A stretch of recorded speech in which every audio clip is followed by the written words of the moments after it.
Nerdy, episode 21. Coming up on the show, we've got the liquid robots of the Golden Wall smashing into the fourth plateau and gnomed by the mini T-1000. I'm your host, Benjamin Grundy. Joining me is Aaron Wright. What's a mini T? That's from Terminator, isn't it? Yeah.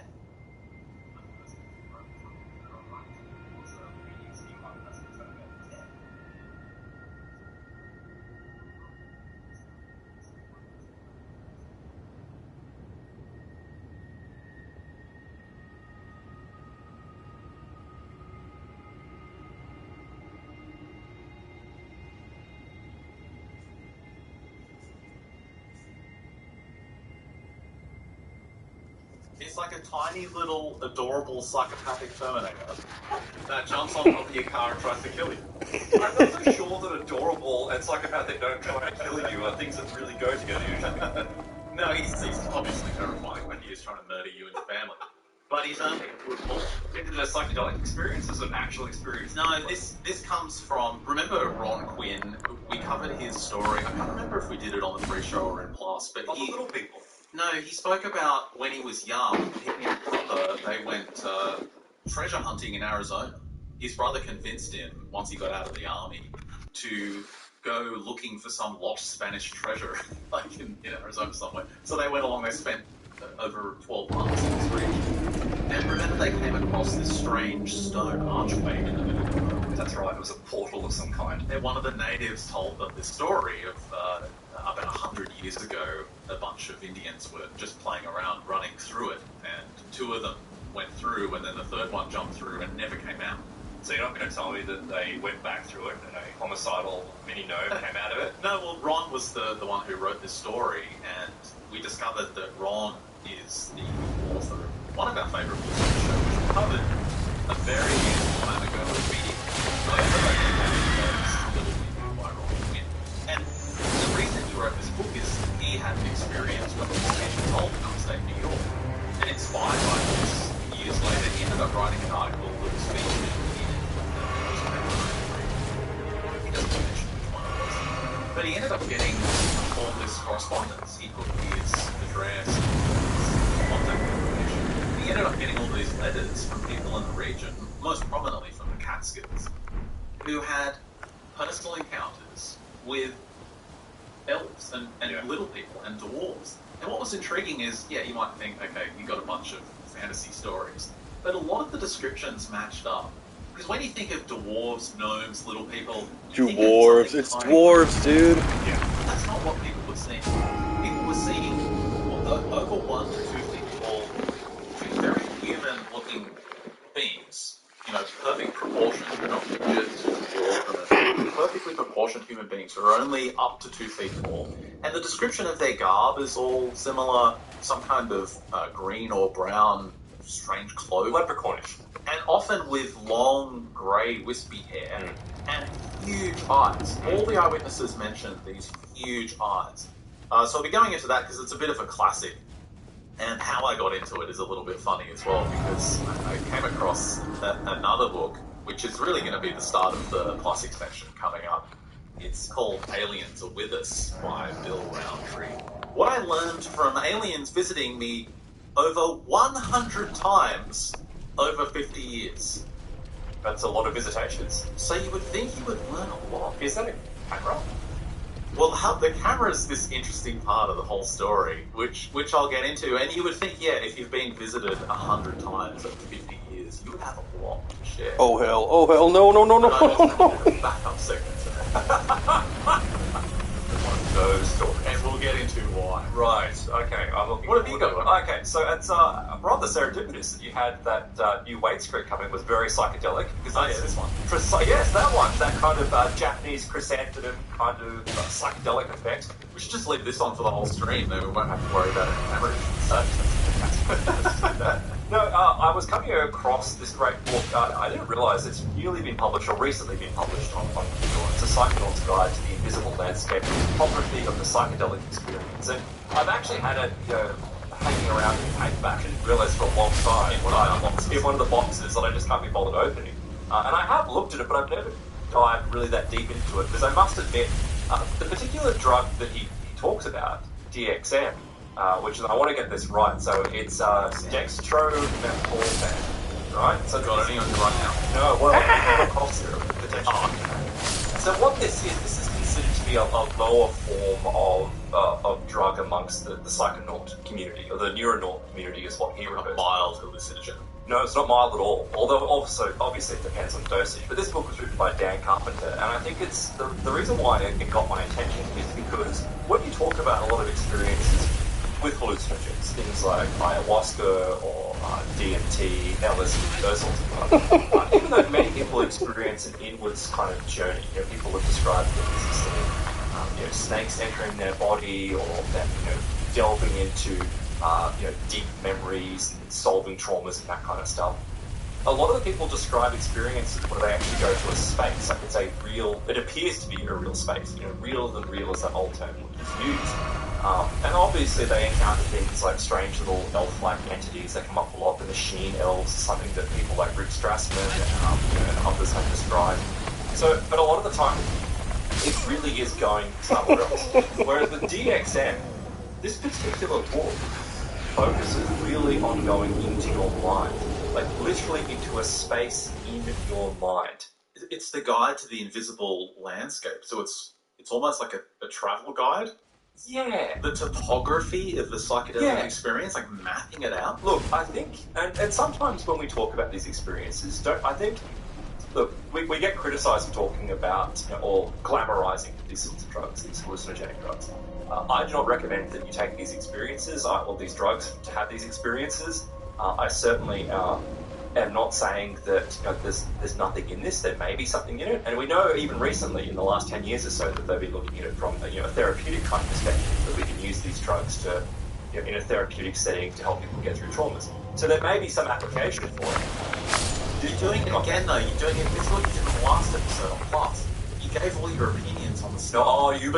Before you spoke about the stuff. No, you wait for me to give my opinions on this, because this book, all I will say, keep this in mind, this book is a demonstration as to why you should never touch DXM. Stay the hell away from it. Avoid it. It's really bad. It has devastating consequences. But let's jump into it, right? So Dan Carpenter describes that the whole idea of exploring your consciousness, using these substances. Consciousness wasn't even recognised as a credible scientific subject until at least the 1990s. Like, it's been on the periphery and it's been around there, but this real deep dive into what is consciousness, what is the seat of consciousness, wasn't readily accepted into the scientific community until that recently. And he says, look, I've had this uncle who was a physicist, and where we see the world started crossing over into quantum physics, and we started to realise that consciousness may be affecting our physical reality, obviously at the quantum level. But he thought he was going to catch his uncle out. Because his uncle's this physicist at a leading university. And he thinks, I'm going to ask him about why is light, travels as a particle or a wave. I'm going to get him that. I'm going to say, is it consciousness? How does it catch you out? Yeah, obviously I'm paraphrasing exactly what I said, or what he said. It's like the observer is changing the Well, that's what he's trying to say. Yeah, he was hoping that his uncle's response would be something like, oh, it's another dimension, sometimes leaking into our reality, like sometimes this physics. So he goes and asks him, right?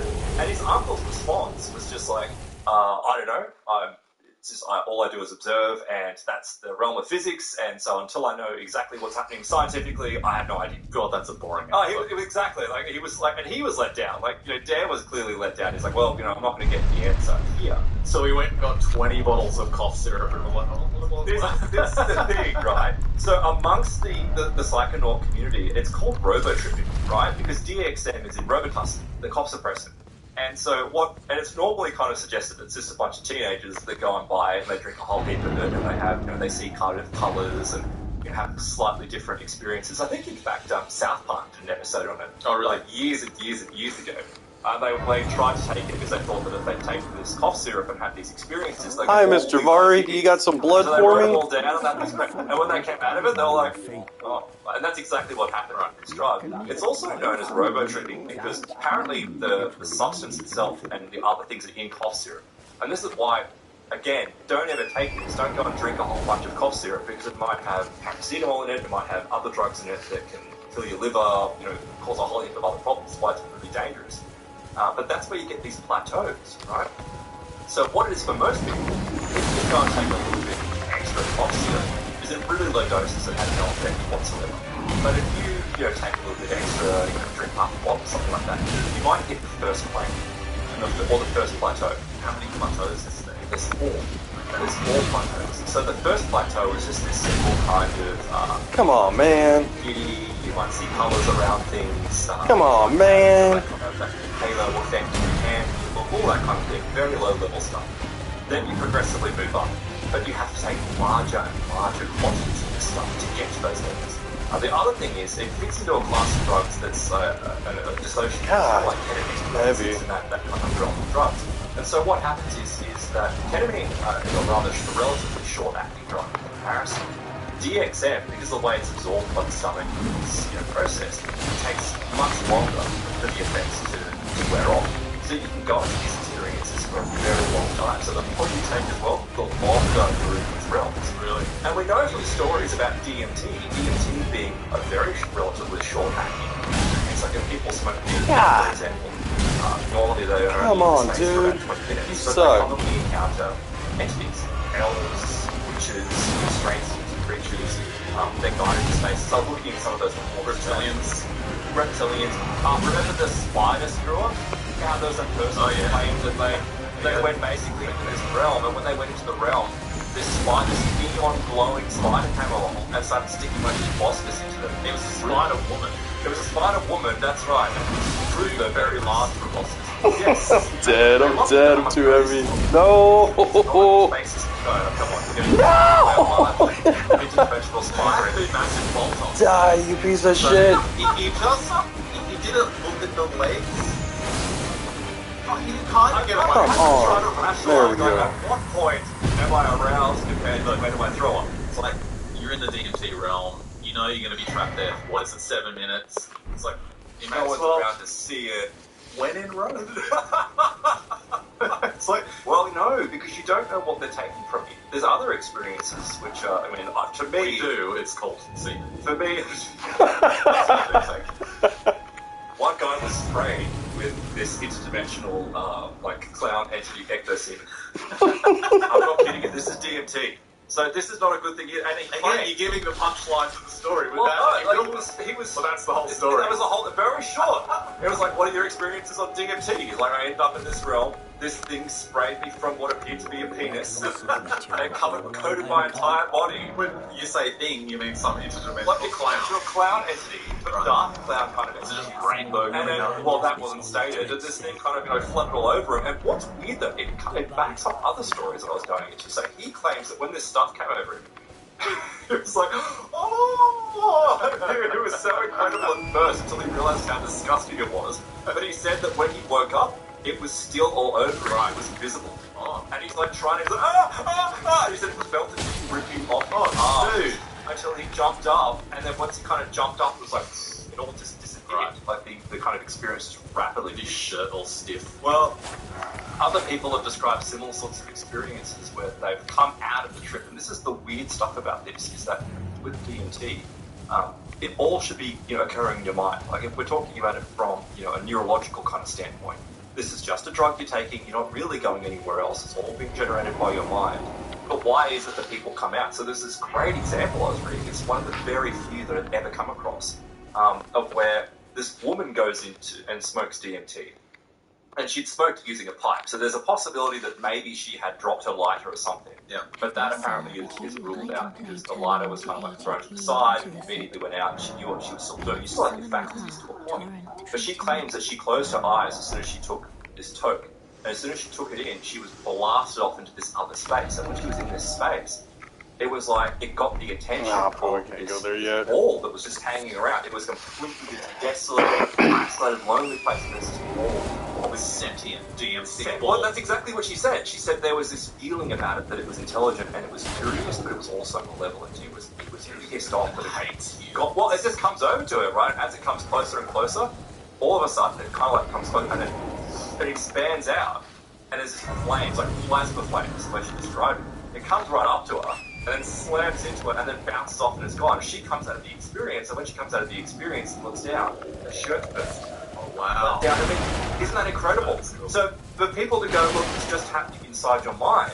Yeah, I mean, that's probably happening in a lot of experiences, but an actual physical response, I'm like, is the nocebo effect so strong? She somehow generated a massive amount of heat out of that part of her body? That's like those sci-fi shows where you go into some virtual world, and if you die in the virtual world, you die in the real. Yeah, it kind of is like that. The Matrix or something. Yeah, I mean, and then there's other experiences of where one woman described that she had taken the substance. I think this was an intramuscular injection or something. The substance started to kick in, and as it did, she found there was suddenly the room was still the room. She could see the room, but there was this sheet of like film in front of her, and it was this sticky, white kind of weird but semi-translucent film. It was like tape, but like all just one big piece. And then she was able to stick her finger through it, and as she kind of like pulled through and started to go through it, these like weird, like what was it, crystalline mosquitoes. So they started attacking her.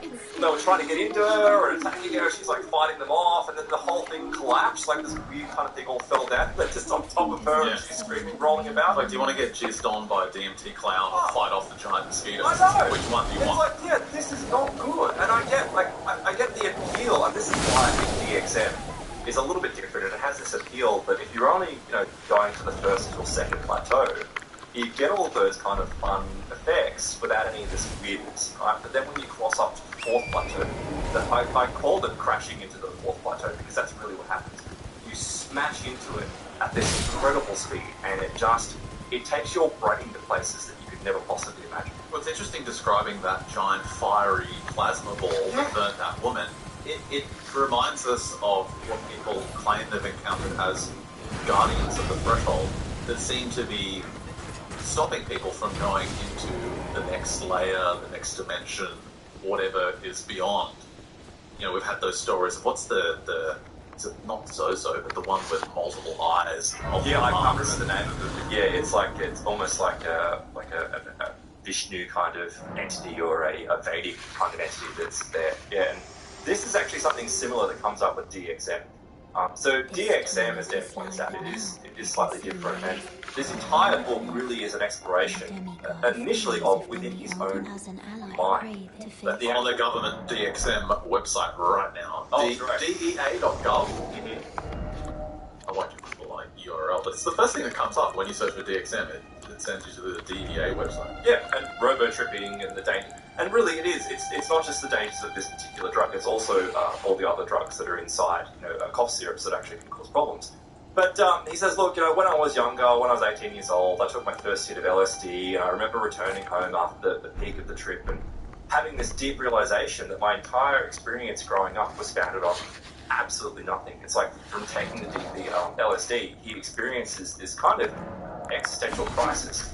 And it's funny how people seemingly end up being set on this path to go through these journeys, because right after this happens, he just happens to be going through a thrift, a bid at a thrift store, and he finds Robert Monroe's Journeys Out of the Body, like the incredible works of Robert Monroe describing how people live their bodies. He says it was odd that I came across this when I did, because I was right in the middle of suddenly had tremendous life with lucid dreams at the time. There's like these lucid dreams, and he finds this book, propels it, which plays a role later on with some effect sound. But he points out early on in this book that I've had some very dangerous and scary situations when I've been dealing with this drug inside my mind, inside this space. But he says the key to this is learning how to navigate. I walked right into that. And your ego is kind of removed. You're able to have these incredible experiences. And I was about to say, building experiences there's a lot of people are all that they're not, like they're dangerous. They're very, very dangerous. Like you said, you don't know what's happening to you, you don't know what's being taken from you, you don't know what these entities do to you. And even if it's not your body in another dimension, it's every other part of it. The more important part. Well, potentially it's like your soul. Yeah, like it's described as being like, he talks about your ego, and then when your ego kind of dissolves, you have the anti-ego. And that's one thing I will say about this book, where it kind of is, it becomes a little bit confusing when you try to express, I killed him. This ego, anti-ego thing, where he is, and where the self is, and the I is, and that kind of thing. But he points out, he's like, if you have these experiences, it's extremely difficult to translate them into language. And I get that. Like, that makes sense to me. You know, if you're experiencing something in your mind, yeah, how do you explain this? But he says, look, when trying to move through these plateaus, in this particular book, he focuses on 10 main encounters, and then he has 3 follow-up encounters. But it all kind of comes in together. And it's just it's a really great example, though, of just like, it's never easy with this stuff. He's just like, oh, well, before each trip, I'll take a B-complex multivitamin, a Xanax. I wish there were more invasions in maybe this a couple part. of benzos just to get me into the right space. Come on, where is to it? prevent brain damage. I was also using it as a crutch, but, that's fine. And then, of course, I take another benzo the following day just to ease myself back into the world. If you're having to take all these mind-altering substances just to have fulfillment, it's probably not a good idea to be experimenting. He just sounds like a drug addict. That's what they describe, Yeah, he does. Take a little bit of this, and then I'll have a hit of that to kind of soften the edge, and then this will bring me back up, and then I'll take this. Yeah, you just sound like a drug addict. There was another book I was reading today, actually, and it was also described. He describes it as well, is that the actual psychedelic state can become an addiction in itself. Like traveling into these realms without any type of physical addiction. Yeah, of course. It does become an addiction, and I think that's to do with the entities that people encounter. I think these entities, want you there. There was a great example going back to DMT, where a guy took DMT, and he smoked a crystal of it, and when he comes to, he finds himself fucking crystal. lying on a table, and he's lying on a table. The room's full of greys, and all the greys are extremely excited, like grey aliens, and they're all excited, and they come running over, and they stick instruments and monitors and probes into every orifice of his body, and they're like, you gotta go, quick. And he's like, what the hell? Like, trying to understand what's occurring. Like, all of a sudden, he's suddenly flung off into another realm. It's like this portal opens. Oh, and he goes flying off to the don't other use realm. that It's like these greys were waiting for someone to take the substance, and they were using him as like a guinea pig to monitor him as he enters into the realm. It's like they had waited in this space, and they were really excited. And he went into this realm, and they collected all this data, and when he came back, and when he started coming out of it, they got really angry because they couldn't monitor what was going on. Right. And it's like, yeah, this might be occurring inside your brain, but even so, how is that a good thing? Like, it doesn't seem like it's a comforting, joyous kind of experience. It seems like it's a very dark kind of But this Dan Carpenter guy, he found something different. He found the way to make it to the fifth plateau? Fourth plateau. The fourth plateau. He said, I felt ready to go ahead into the so-called fourth plateau, and used to report that there are 4 levels or plateaus depending on the dose. With each effort, or each attempt to reach the fourth plateau, more effort is required. But this book really was, and I do like it, in the sense that he's trying to approach it from this journalistic kind of point of view. He's like, I just want to observe it. And it's ironic that it's a dissociative kind of drug. He wants to completely dissociate and just report on what he explores and what he sees.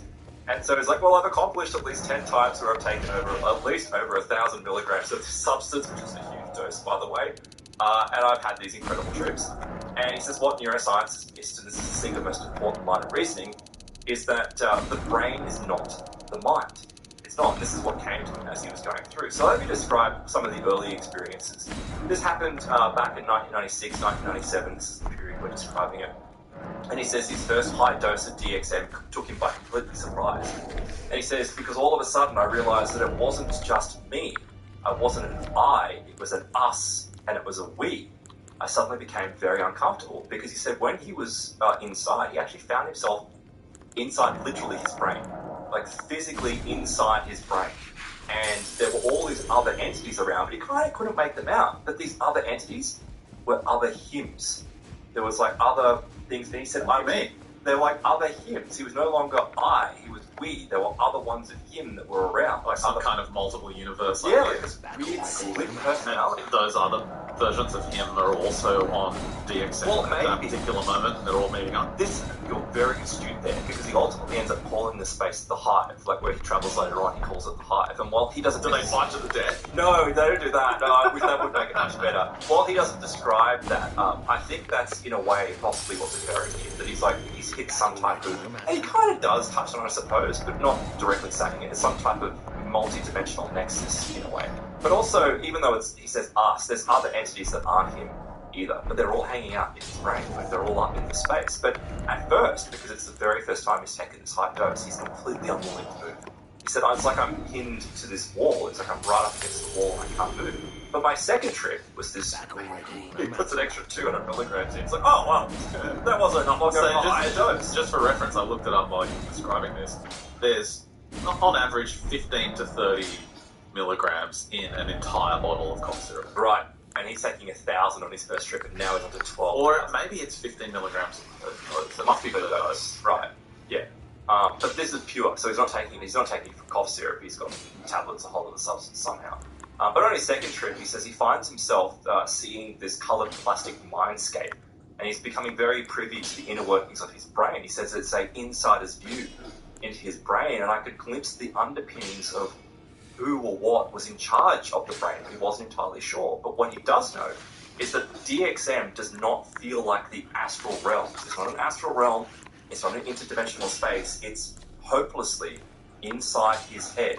And he says, I'm convinced that the machine-like workings that I was witnessing inside my brain was what was controlling me and my life, really. Now, he says that when he comes into this space and he's finally able to kind of pull himself away from the wall and start moving around, he says there's these thick, taffy-like clouds that are everywhere. Like it's all like this fluffy substance everywhere. But he says it's almost like, he calls it mind taffy, but he says that's also think lights. And he says it's like these strands. You realise it's these strands, like these long, long strands of fibre optic cable.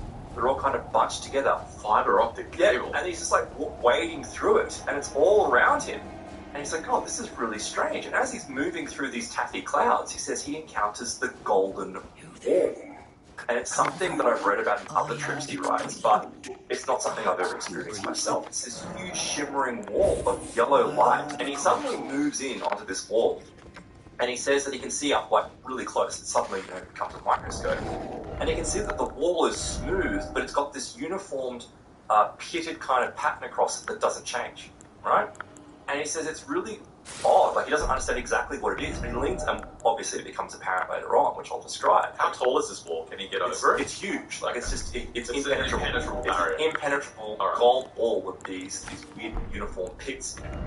And he says that, I decided to try to lean up against it and rest. And as soon as he decides to lean up against it and rest, he finds himself back in his bed.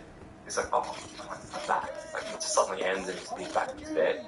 He's like, at this point, I hadn't developed any solid ideas as to what the wall might be, but I was intrigued by the cabins of this taffy substance and the lights that are moving around. He says there are also aware, intelligent, molecule-like things that are perfectly defined, moving in orbits and performing maneuvers and tasks. They're moving through these clouds. Well, not like this. Balls of configurations floating around. He says it's almost like electrons. Right. It's like these electrons that are spinning around, and he says he can see them. He sees them every trip, and they're doing something. They're performing tasks in these tight choreographed maneuvers. And he says they're following their duties in this very animated but no-nonsense way. They're brightly coloured. Sometimes they're striped blue and black or yellow and red. Some are circular shaped, some are barrel shaped, but they've got tendrils coming off them of green plasma. And they move through like schools of fish, like glowing neon orb schools of fish, plucking at things and pressing things and performing these, what he believes is some type of duty. So they're not floating around aimlessly, they've actually got a purpose. Absolutely got a purpose, right? And in light of what he describes with the taffy later on, you start to go, oh, maybe they're neurons or something, or maybe like that's how is he actually in his own brain? He's in his well, that's what he believes. He's in his own brain. And this golden wall, is that to keep him in or to keep something out? No, it's he does have other barriers until he takes higher substances to prevent him from moving into the other realms, right? But because I think not that it's directly said, but we're still on the second or third plateau here. It's like he leaves his mind at one point. He leaves, and that's where he ends up on the fourth plateau, which is the really crazy space. But I think at the moment, this wall is not what you expect it to be. Although for some of you listening or watching, you might actually already know what this wall is. But regardless, going through this taffy and seeing this wall, and this is like his second or third experience, and he's watching these green plasma tendrils. He says, I realise I'm interacting with an invisible person. There's someone there, and he's speaking to me. And he's merrily explaining about these green electric tornado-like vortices that are whirling in the distance. And it says to him, if you enter one of those, your ego will be put back together. But you have to get off here now. Wait. Who's telling him this? It's like him, but he doesn't. He says it's just an invisible entity. But I get the impression that it's another version of him inside his brain. It's like, because he talks about the ego and the anti-ego, it's like this kind of, these spaces, the we. But he says, deep within the taffy chambers, my companion had returned. And he shows me this flesh-coloured churning-coloured wheel. Sorry, flesh-coloured wheel that's also got lights. Right, makes sense. And he says it's like a giant flesh-coloured wheel of fortune. Yeah, it's like that. But he says it's like it's got like flesh tentacles on it. And it's going crazy, bro. It's gross and it's going crazy. Ooh, is it hair? And he says it's like, so it's nothing like, it's not hair, but it's like, it's going, it's like... They were useless. chaotic, problems with it. And he says it's talking like these voices are coming out of it, all these voices coming. He's like, one point it's Porky Pig, next second it's Alan Alda, and he's like, I don't know what the hell's going on. You know, there's all these weird voices, and he's like, I don't understand. Ronald Reagan starts talking, and he's like, I'm frightened. Like, I'm really frightened at this point. And he realizes something, like it clicks, like just something snaps with him. And he's like, I know what this is. This is the regulator of my emotions. Right? This is what serves up his emotions, and he's not falling out of whack. Because he's not controlling it, right? Because he's left, because he's taken the substance, he's no longer in control. So he said, this thing, it's gotten loose, it's now on its own, it's crying, it's laughing, it's goofy, it's serious, but it's driverless. And he said, for me, this was only the beginning of immensely unsettling discoveries, which is enough to encounter. So he takes more trips, and ultimately he interacts with these ego voices that spirals by his hand. He says it very much does look like a tornado on its side, with this green glowing kind of light. He says I pass into it and he goes to some kind of area, and it's really fascinating. As I was pointing out earlier there, the key to all of this is learning to navigate. I haven't included it in my notes here. But with his navigation, and this becomes important as you see across from this 30 plateau kind of area, is that what you have to do is you will look around your space. And when you look around your space, you see these little specks of light, like tiny specks of light, they're silvery. If you focus in on that, all of a sudden, it will form like a crevice, and then you can go and climb through that crevice. And when you climb through that crevice, you go into the next space, the next realm, like another part of your brain, or this, whatever's inside there. But because when you pass through one of these vortices, there's this entity inside it. And he says he's not sure it's an entity at first, but he says this thing standing before him has the appearance of diverging lines in her face, and this sprayed out crab or radiating cables. It's got this like inlaid design. He says it's alive, but it's made of liquid metal. It's this kind of organic metallic blend. It's like healing and moving before him. And he says, I finally made contact with this thing, and as soon as he does, he's like, this like, thing comes out of it and ejects straight into him. What do you mean a thing Like this comes thing out comes of out, this long silver thing, like just come on, ejects into him. And he says, it probed me very nonchalantly. I ended up standing there frozen, resting pinned somewhere, not knowing what I was doing, and he realised he was up against the golden wall. He had nowhere to go. Hit him up against the golden wall and probosced him. And he just let it go. He's like, well, you know, I was here, so I had nowhere to go, so I just went, oh, okay, I'll go with it. He said I call them liquid robots, because more for the apparent indifference to my feelings they exuded than anything metallic about them. But did they were he pick alive. up on the purpose of this procedure? Not yet, right? He said they were alive, they were organic, but they were somehow technology as well. I later renamed them the crab-faced others, right? Now he says this is the state where it's almost like he kind of implies that this thing is performing the duty of destroying his ego. It's like that ego death that we hear of. But it wasn't quite. But then he's like, and he doesn't describe, and this is what's a little bit frustrating about the book, is that he has these little, like, instances of where, the way that he's done all this is he's kept a journal next to his bed or a notepad, and every time he's come out of the experience, he's immediately written everything down, and he includes some of those retyped notes in there. But then it's like, he's like, oh, you know, I've only ever found mention of furniture by one other person, but all of a sudden there's this chair there. I'm like what, getting furniture? And he says, I was plunging into the taffy-like clouds, and I came to hover over a crevasse, and it felt reminiscent of honeycomb, but not structurally. I couldn't make out what it was, but there were appliances and couches that were made out of the living hive mind itself. And I'm like, oh, okay. So we've gone from you having this weird entity probing you you're coming into a space where literally there are couches and appliances, he says. So there's like some weird IKEA store in his head. Pretty much. Yeah. But we're just assuming he's in his head. We don't know what's going on here at all. Well, no, It could be in any countless dimension. He could be anywhere, right? But at the moment, it feels like it's in his head. But when he later on describes, going to these other places, then I'm like, no, he's going somewhere else. Like he's going into some interdimensional, nexus or something like that, where these other entities exist. But it always seems like it's all about him, though. And maybe that's just because all of this is just an absurd hallucination that's being produced by his mind. We obviously can't rule that out. Or because it is consistent with so many of the other reports, he is actually going somewhere. Like he's entering into a space that is, not known to us, but deeply important to our consciousness. But for what purpose, no one really knows. But he has this woman who is a registered nurse who's actually in the house, and she also just happens to be a practitioner of the occult. But psychedelics are not her thing. So her name is Beth, and she agrees to look after him while he's taking these substances. And in one of the very first instances, he's like, I went too far. And he tried to kind of come out of it, and he started feeling really unsettled. He felt like there was something very wrong here. And he says, my internal clock went offline.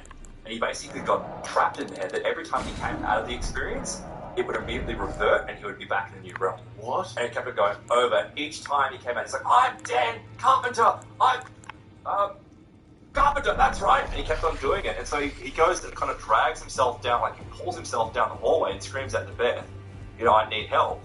And he's kind of in between two worlds. And he's been taken on a guided tour of his mind and other parts of himself, and shaking hands with himself and these other entities, while at the same time coming out of it and realizing that Beth is trying to pour a bath for him so that he can climb into this bath and kind of pull himself out. So it was some kind of hallucinogenic Groundhog Day. Yeah, it really is. Yeah, that's exactly what it is. But apparently it's quite common for people to take high doses of DXM, which he wasn't aware of. And he says he eventually learns how to control this, but at the time, he said, I felt like I was only 1/3 of myself. I was stripped down to a ghost of myself. At the same time, while he was like viewing his neurons, and these weird voices were coming out of him, and that's where Alan Alda comes back, and this other voice starts talking to him, and George Carlin comes through, and it's like it's completely madness, right? It's complete and utter madness. But he says, while this is all going on, and he's fraternizing with himself somewhere, he realizes that he had drifted into some other area of the hive. An area that he wanted to explore on a subsequent trip. This is the thing, he had this terrifying experience, and yet he wants to go back. Like, he wants to go back, because I tried an experiment that got me into trouble. It was this mid-connection with one of the beings, and this is hilarious, right? There's a lot of, it's like, I wonder if he'd already caught mind virus or something. Why do you say that? Because there's a lot of, what today we see with virtue signaling. There's a lot of, like, self-hatred, white self-hatred in this. Yeah, and this kicks off this element of oddness and weirdness, right? So he says that going through these experiences and encountering these different beings, he says that he goes back into this space, and when he's back in this space, one of these beings comes up to him, and it starts to merge with him. And he starts kind of like swapping something with this being, right? That's it on the screen there. Right, okay. So as he's melding with this being, he says all of a sudden he gets this feeling something's not good, like it's not right. And he says he pulled out vigorously. I don't know what you were doing. And he says, not good, like, I'm not good, and this link is severed. So he wakes up and he's back. But as he wakes up and he's back, he's like, oh my god, this is so bad. And I'll read you exactly what he says. It seems the thing I had ripped away from was angry or confused. There was a feeling of racism. The other that was connected to me had accused me of being racist. I walked around the house at this point with my brain-mind divided still. I can only describe with this feeling of being left in parts, and I didn't know what was going on. I felt extremely uncomfortable and disconnected in a seriously distorting way. He said, I pleaded with the guy and insulted to say I was sorry. So I'm like, God, that's cringe. How do you get racism from merging with this being? Like, what are you talking about? Maybe the being didn't like humans, and that's what he's picking up on. This is why it's cringe. Because he goes back to find the being and you can apologize. It turns out the being is just simply a black dude. And he goes, and this is what's really bad, right? This is why it's really terrible, the stereotype. I'm so sorry. No, he goes to the guy. Being racist. He goes to the guy. Sam realm. No, how he goes? He's a black guy because he goes, oh, I go to his mind meld apartment or his apartment in the high mine, and he's playing funk music. Oh my gosh. Was he also playing basketball? I know. I'm like, okay, but you know, like that's whatever, right? This is. It reminds me of that joke article. Die. It's not true. It's like a satire article, but it's written from this white person complaining that they took DMT and all the Chanel the N-word. Oh my god! It's a joke. It's a funny article. Though. Like, has anyone else experienced this? I keep getting called the N-word whenever I go into another dimension. The thing about It's a racist machine. but it's like. I'm like, mate, because it was just strange, and I'm wondering if these experiences, this is where are they being coloured by your perceptions? Like, whatever issues you have, is that, and this comes up in the book a lot. It's like, look, this thing that fused with me was human, and he lives here. And the guy took me to his apartment, and I could feel, not hear the music, it was funk music. Okay, right, that's fine. But he said, this was enough evidence that these crab-faced beings are not predators, like the inorganic beings that were described by Castaneda in the Don Juan books. But he's like, is this all a trick? And this is good, like his question, is this all a trick? But he's like, then the molecules are still hanging around and they're homing in on me, they're following me, these appliances, these other objects are being... Oh god, no. Experience, people describe these objects being given to them. He said he's given some type of weird multicolored plasma orb and it changes him somehow. But I'm like, it's not said how it changes him. But he also points out that there are plasma flowers. He says, within this space, within this hive mind, there are these tiny glowing eyes on the ends of stalks where their bodies swirl, they're multicolored, and that's why I call them the plasma flowers. They would come out every time I entered a high-dose trip.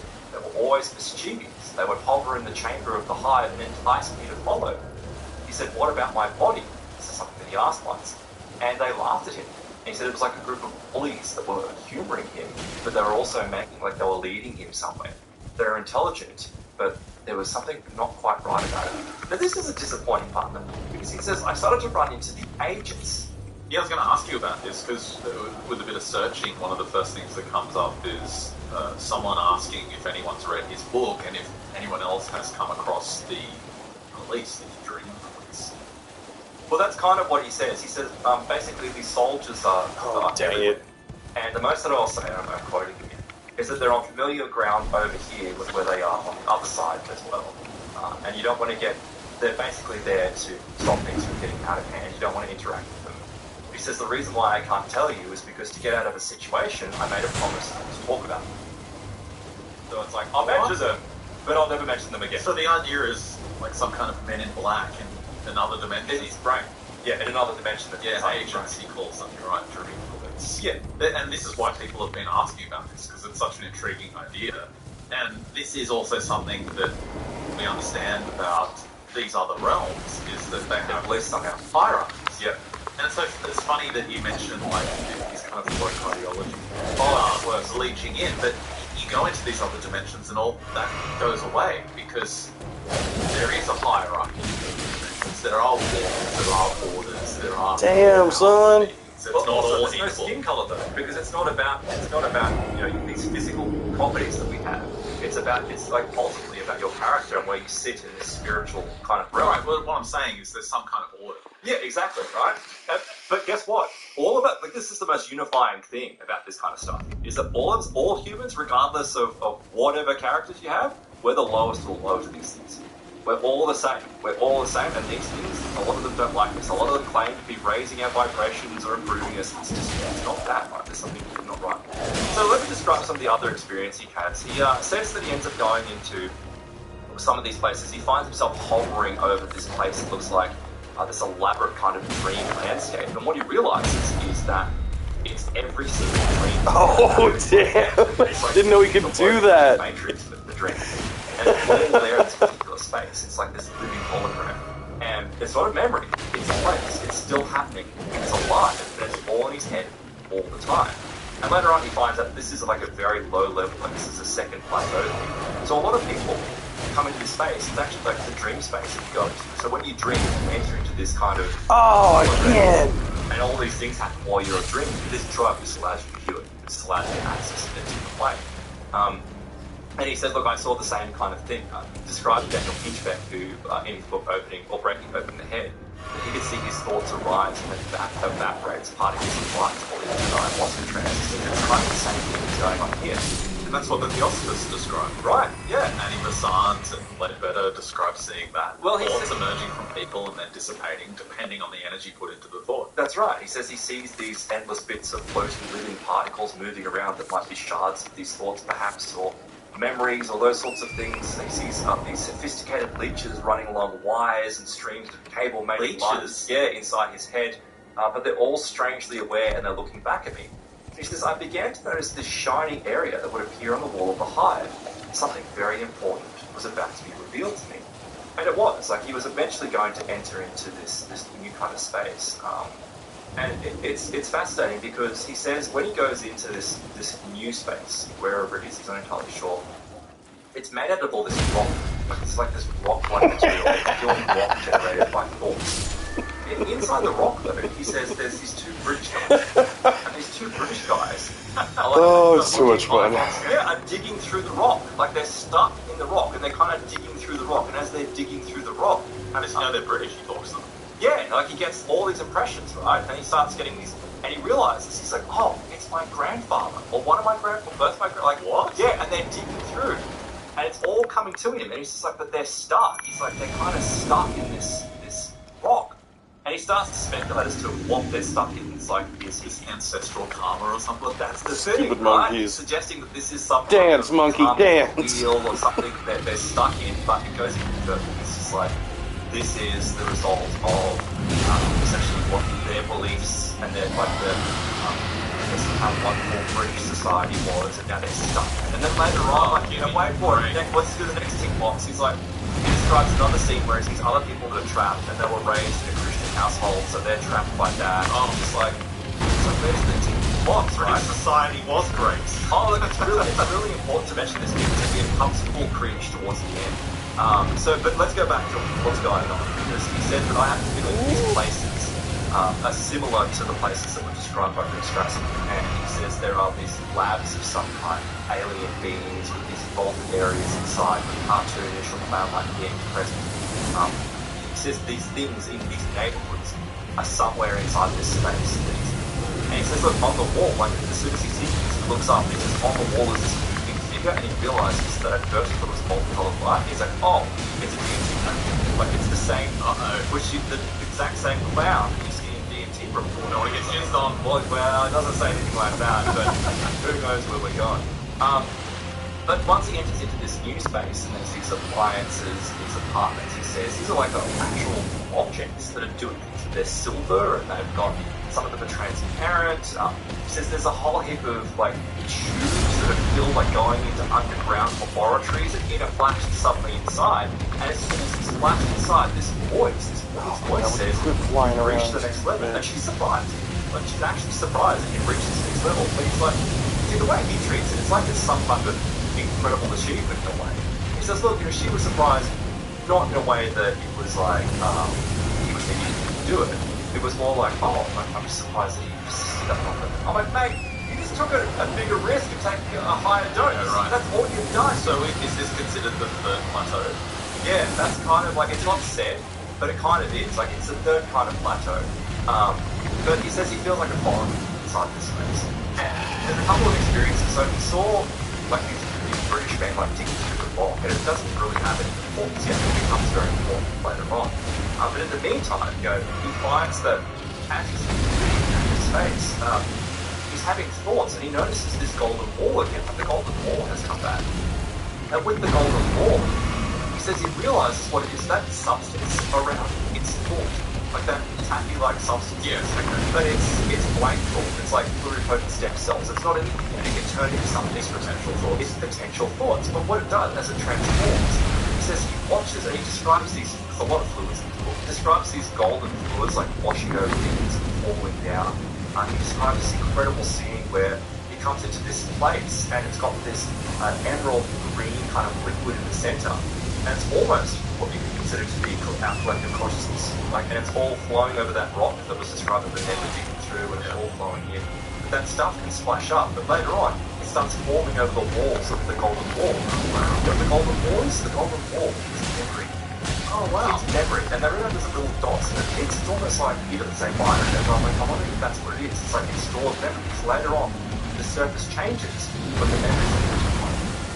And that's what's there. And he says he gets this because while he was still under the substance, but he was, like reading a book at the same time, so every word he read was imprinting himself on the book as he's going through. The tapping's really interesting because we've heard this described from other Oh man, no. material substance in another dimension. Yes. And Yeah, when see, you, oh being your god. own as well. well, when you obsess over something, it can often almost like in cases if you feel trapped inside it. And people with psychic perception have described it essentially covering your entire being.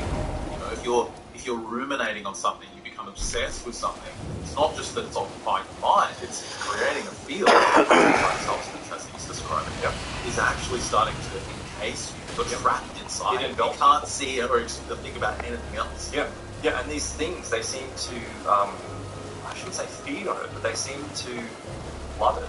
Like, they love it when there's, like, people are caught up in this stuff. It's like, there's a curiosity there, but there's also, as I pointed out, a maliciousness as well on some of them. So, I mean, he's been taking these high doses of DX7. He's had all these experiences. We get to the next chapter, he's like, well, I've been out all night out with an acquaintance, and I got talked into taking a few lines of cocaine. There's something I hadn't done for a few years. Hey, what do you think's going to happen? Right, so he goes home. Or does he mix the He said, DMX? I'll have some DXM to take the edge off. Okay. He said DXM is an anesthetic, and so I thought this might be able to calm me down. So he takes, 800 grams, 1,000 grams, micrograms, milligrams, something like that. He picks up a book by Rupert Sheldrake and just starts reading. He just starts reading, and as he's reading through, he says he finds that he's somewhere else once again in his mind. But there's another. He said there's another, like there's another being, which he just refers to as other. And he says something big is happening, but I also have to pee. Like he's saying this to this entity, and the entity responds. He's like, well, look, we'll try and show you this really quickly, but you might want to hold on. And he's like, okay, I'll hang on. They take him to a lab. They take him to a lab. And he says it's in the heart. Machinery. Yeah. He said the neon detail lights. is exquisite. It was an elaborate detail. He says there's little blue machines, lights working on them. The little machines are like, hello, talking to him. And they're like, see the work we have to do. And he's just like saying there's the machines. Like the machines. And there's like rivers of molten glass that are clear as air. He says this is living water. And the response is, yes, well, it's something like that. He says he floats past workers that are working on some device that's made of silver fire. But he's like, got no time for it. The other entity's like, no, you don't have anything like that. You can't do that. You have to come. Marty, where have to go? So he, Brother pulls him and he's like, do you see that down there? And he looks down and he says, there's like clay. It's like wood and wooden clay, right? But it's fake. What the hell is this dude on? But he said, are they the dead? He's like, well, yeah, kind of technically. This is like where you see people fall. Oh god, it's still alive. Clay. Like, how many other experiences have we heard before of people that have had, these near-death experiences saying they see this clay? And it's in the Bible. Yeah, right. So he's seeing makes clay. So he's watching this, and he says they're humans. They're unconscious and they're being readied for their entry into this world, essentially. And he says they're trying to put this information into these things and getting them all ready. And apparently there's like some valve that's clogged in him. So they're trying to work out communication. And he's like, this other voice says, oh, would you like to speak to someone who's dead? And he says, oh, yeah, sure. So he's taking cocaine. Now he's taking DXF to take the edge off. And now he's speaking to the dead. Is it like Mind Fuhrer? No, no, not quite. Because, well, I shouldn't say that's terrible, actually. So during this experience, as he was writing this book, that woman, Beth, who was the nurse who was assisting him, and, looking after him while he was taking these drugs and recording these experiences, she died. She died during this. Oh. And before You could have told me it was going to be some horrible thing before I made a dumb joke. Well, that's right. It doesn't forgive you for it. So he says, look, where's Beth? And the other being looks around, is like, oh, can we bring her up? And another step to this other being is like, oh yeah, sure, we'll get her. And they look down, and Beth is trapped in some corner. She's dazed, she's confused, right? And two figures come to pick her up, and he says, my attention turns to two young black men. She's lucky, someone loves her, and she's able to come here and we'll start all over again. And that's it. What? Again, I kind of lost track of what you were describing there. So he's scared and trapped. This woman again. So this is the woman that was looking after him when he was doing this experience. So she's dead. She's dead. She died after, during these, not at all. Now in the afterlife, there's two black men looking after. Yes. So I don't know why that even mattered, but that's what he brings up. Did he drop that in just to reaffirm that he's not racist? Yes, I think that's what happened. And that becomes abundantly apparent right at the end of the book. I'm like, it's not. It's just weird. I'm like, why are you doing this, right?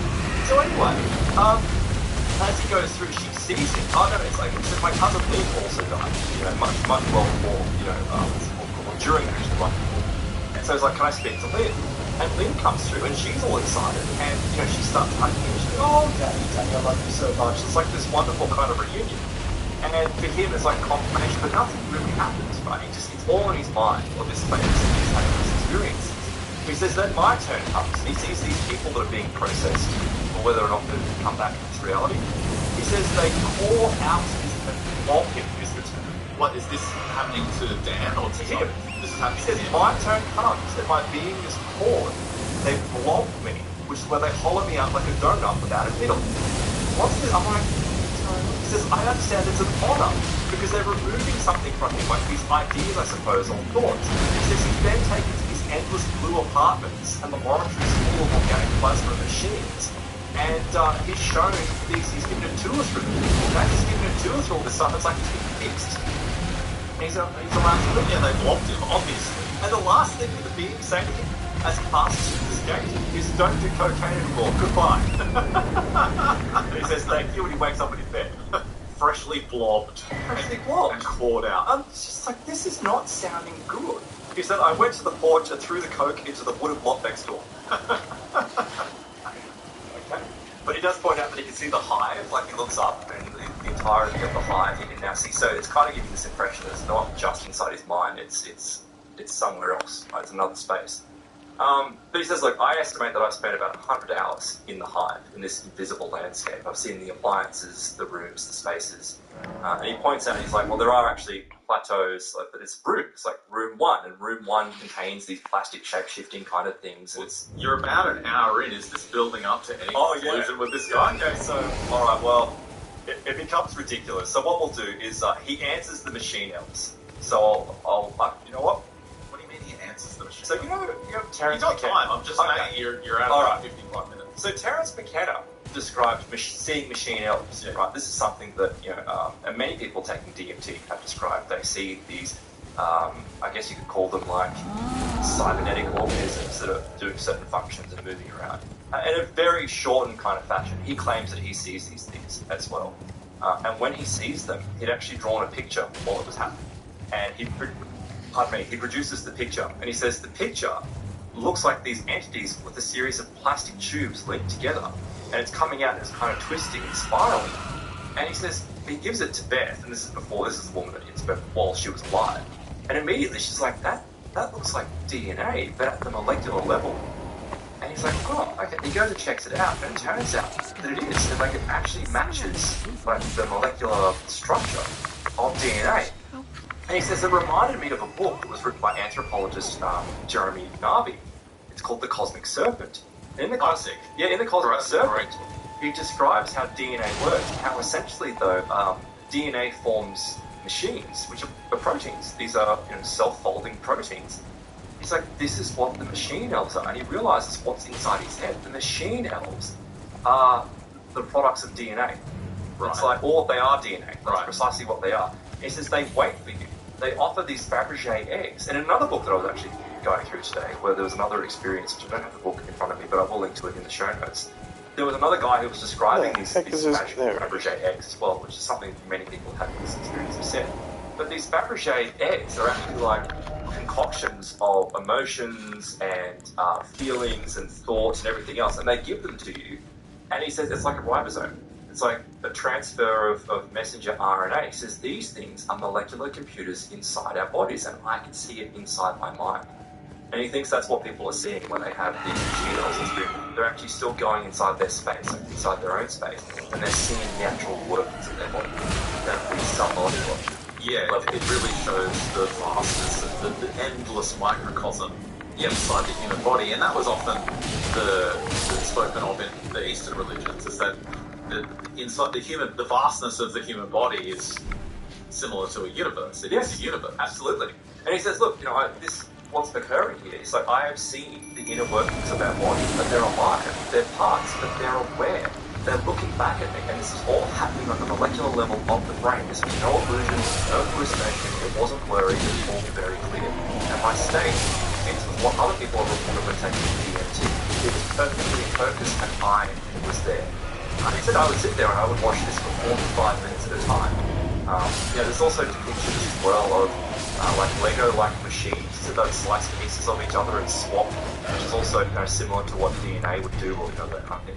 But then later on, he says, "Look, I encountered this sprite, and for him, this is why You're being mean."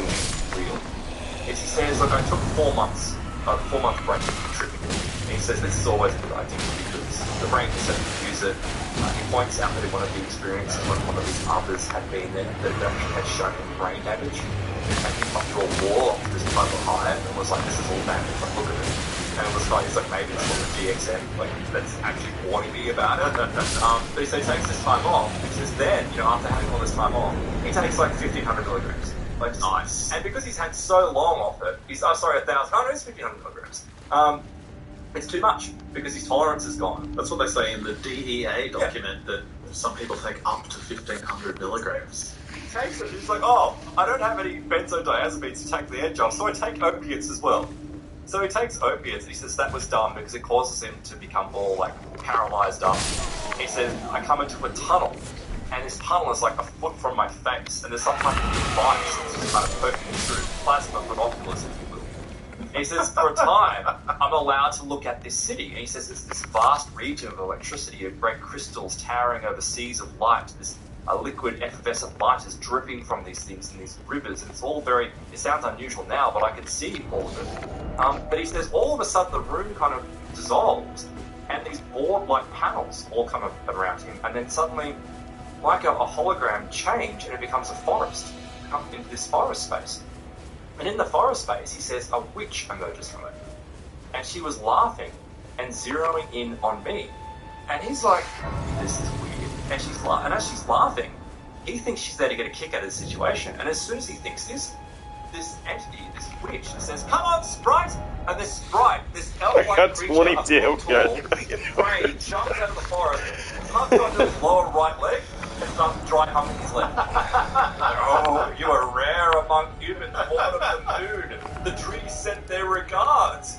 And it's like, I got basically humped by a tree elf. Was it like, this thing, right, is doing this to him. And at the same time, fantastic finish like story. Poking his head and poking and saying, this is where you come through. And that's like, he points out later on, this is where the 12 point where the human awareness enters the embryo in the womb. He says but why it's all real for him is because later on he goes to a bookstore and he finds this book that has the term Sprite. He's like, I hadn't heard the term Sprite before. So for him it was like this other synchronicity that kind of occurred, and it all became quite incredible for him. But look, I won't read it once. I'll just tell you the end. Like I'll just give you the ending. Well, it reminds me of this book. Remember this? Similar From 6 years ago or something? This is Great Vera Stanley Adler, From the Mundane to the Magnificent. She was a theosophist, but she told this story. It's really her autobiography, where she was approached, she claimed, by some kind of ascended master. I think it was Raphael, Archangel Raphael. Like that, yeah. And he shrinks her down. And she can see the cells. And she goes inside her own body. And it's similar to what you're describing without the psychedelic sheen to it. Because she's fully in her conscious, she has her conscious acumen with her. That's right. She has perhaps a better discernment of what's going on.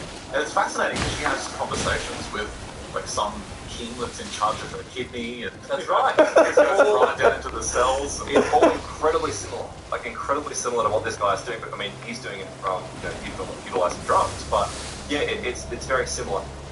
But then, of course, Or every time. Every single time. We get to the Native Americans. Oh, I thought you were talking about someone else. No, he finds out that these beings, right, are forming walls around him to protect him, he claims, right? Turns out they're Native American guardians. He has no Native American ancestry, from what I understand. Let me guess, he's got Native American Maybe guardian spirits. he's got Native American there. They're his spirit guides. Every time in these cliche sorts of experiences, Yes, I'm Australian and I think I've got Native American like spirit kids guides. are Native American descent. They are. And they've got Native American spirit But guides.